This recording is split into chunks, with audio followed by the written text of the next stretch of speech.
السلام عليكم أصدقاء شريط السينما في حلقة جديدة. وفي حلقتنا النهاردة هنحاول نتكلم ونتناقش ببساطة عن أسباب عدم نجاح فيلم أهل الكهف. ومن غير كلام كتير كالعادة بسرعة نبتدي حلقتنا.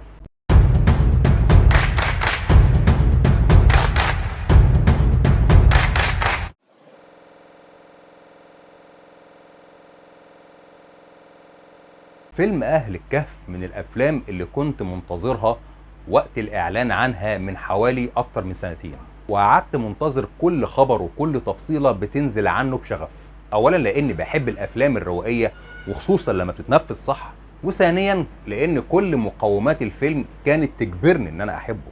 بداية لأنها كانت سورة قرآنية وواحدة من أغرب القصص اللي تم سردها في النص القرآني، مرورا لانها كانت كمان روايه للكاتب الكبير توفيق الحكيم. وكنت مترقب ازاي هيقدروا ينفذوا ده بدون اي مغالطه في الاحداث. واللي بيزيد الامر تشويق ان اللي عمل المراجعه السينمائيه واللي كاتب النص السينمائي كان كاتب محترم زي ايمن بهجت قمر، عدى على اذهاننا قبل كده في افلام جميله زي اسف على الازعاج وكمان اكس لارج، وكمان فيلم بحبه جدا اسمه من 30 سنه، والفيلم ده مهدور حقه تماما. وضيف عليهم مخرج جميل بيقدر يطلع صوره كويسه جدا وهو المخرج عمرو عرفه. يعني من الاخر عده ادوات من المفترض انها تطلع لك فيلم قوي جدا. الموضوع خلص عند كده؟ لا طبعا، ضيف عليهم كمان قوه جباره من النجوم والممثلين التقال جدا. مش عارف ابتدي بمين ولا بمين، ولكن هنقول مثلا نجوم زي ما حفظ القاب للجميع، خالد النبوي وغادة عادل ومحمد ممدوح واحمد عيد ومصطفى فهمي وريم مصطفى، وكمان ضيف نجوم كتير جدا مش عايز انسى حد زي كمان صبري فواز والنجم احمد فؤاد سليم وكمان النجم القدير رشوان توفيق. كل ده كمان غير ضيوف مش موجودين على الافيش والواحد مش عايز يحرقهم. بعد كل اللي قلناه ده كنت لازم انتظر الفيلم بفارغ الصبر، ولكني اتصدمت بعد ما شفت اغلب مراجعات الفيلم اللي اتكلمت عنه بشكل قلل توقعاتي المنتظرة، وكمان الاخبار السلبية اللي كنت بسمعها عن الفيلم كتير. بصراحة مش هكدب عليكم، قللت من شغف المنتظر للفيلم وكمان احبطتني شوية. وبعد ما كان حماس كبير جدا لدخولي للفيلم ده قلت خلاص لا هدخله ولا هدخل غيره. ولكن بالصدفة بعد مرور الوقت وانا بقلب على الفيس قريت بوست خلاني اغير رأيي نوعا ما، واللي خلاني كمان ادخل تحدي اكبر مع نفسي. اني كنت كل ما انزل سينما واسال عنه يقولوا لي ان هو اتشال لضعف الايرادات وضعف الاقبال، لحد ما لقيته موجود بالصدفه في احد السينمات في وسط البلد. واللي زود دهشتي اكتر لما لقيت موظف في الشباك بيبص لي كده وهو مستغرب وبيقول لي انت متاكد انك عاوز تدخل الفيلم ده؟ قلت له طبعا انا جاي الفيلم ده مخصوص. في مشكله؟ قال لي لا بس الفيلم ده الاقبال عليه ضعيف وكنا خلاص على وشك ان احنا هنرفعه من دور العرض. ولكن لما دخلت وقعدت في القاعه فهمت ليه موظف الشباك كان بيقول لي كده، لان للاسف اتصدمت ان لقيت في القاعه كلها حوالي اسره او اسرتين بس هم اللي بيتفرجوا معايا على العرض الفيلم ده. المهم دخلت وقعدت وقلت خلاص وبسم الله الرحمن الرحيم الفيلم هيبدا.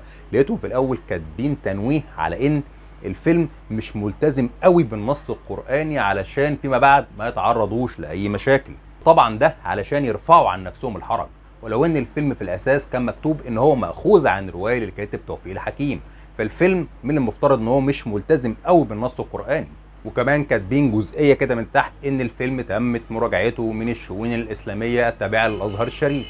وبصراحة من اول ما بدأ الفيلم لحد ما انتهى ما شفتش حاجة تخلي الناس متراجعة قوي كده عن ان هم يخشوا فيلم زي ده، وانه يكون عليه مراجعات واراء سلبية بالشكل القوي ده.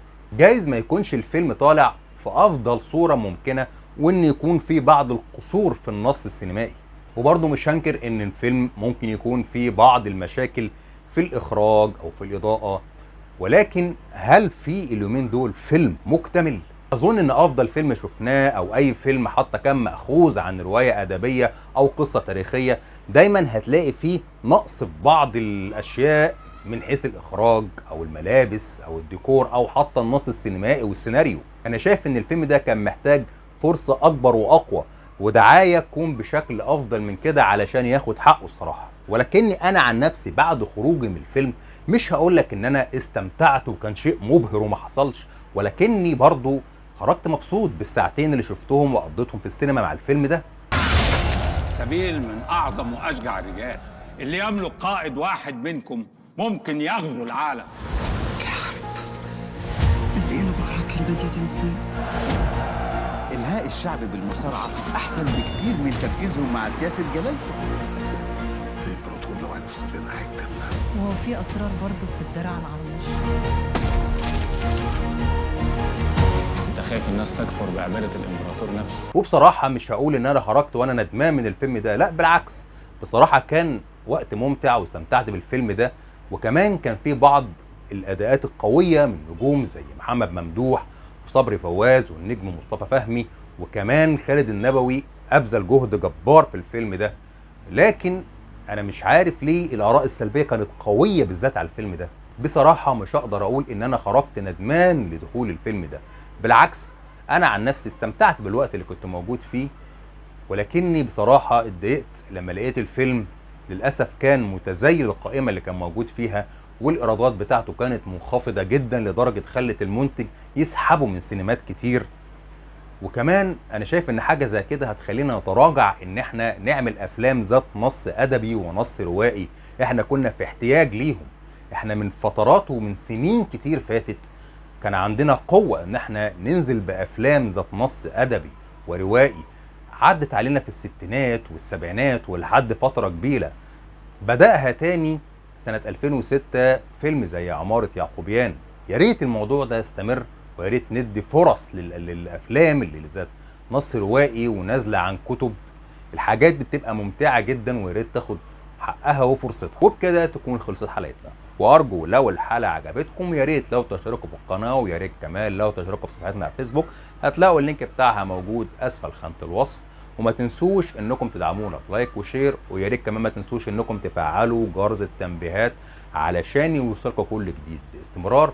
واستنونا في حلقه جديده من شريط سينما.